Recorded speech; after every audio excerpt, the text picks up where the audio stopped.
عن ابی سعید الخدری وانس بن مالک عن رسول اللہ صلی اللہ علیہ وسلم قال سيكون في امتی اختلاف وفرقة وقوم يحسنون القيل ويسيئون الفعل يقرؤون القرآن لا يجاوز تراقيهم يمرقون من الدين مروق السهم من الرمية لا يرجعون حتى يرتد على فوقه هم شر الخلق والخليقة طوبى لمن قتلهم وقتلوه يدعون إلى كتاب الله وليسوا منه في شيء من قاتلهم كان أولى بالله منهم قالوا يا رسول الله ما سيماهم قال التحليق وفي رواية أنس رضي الله عنه أن رسول الله صلى الله عليه وسلم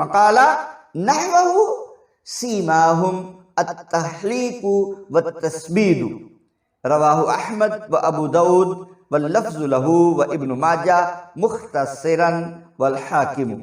حضرت ابو سعید خدری رضی اللہ تعالی عنہ اور حضرت انس بن مالک سے مروی ہے کہ رسول اللہ صلی اللہ علیہ وسلم نے فرمایا ان قریب میری امت میں اختلاف اور گروہ بندی ہوگی۔ ایک قوم ایسی ہوگی جس کے لوگ گفتار بات چیت کے اچھے اور کردار کے برے ہوں گے، قرآن پڑھیں گے جو ان کے گلے سے نیچے نہیں اترے گا، وہ دین سے اس طرح خارج ہو جائیں گے جیسے تیر شکار سے نکل جاتا ہے، اور اس وقت تک واپس نہیں آئیں گے جب تک تیر کمان میں واپس نہ آ جائے۔ وہ ساری مخلوق میں سب سے برے ہوں گے۔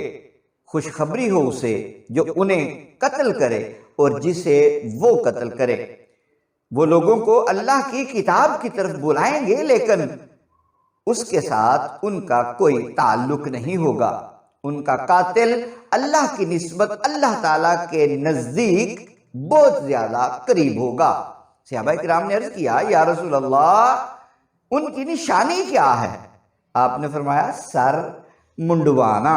ایک روایت میں حضرت انس سے مروی ہے کہ رسول اللہ صلی اللہ علیہ وسلم نے اسی طرح فرمایا کہ ان کی نشانی سر منڈانا اور اکثر منڈائے رکھنا ہے۔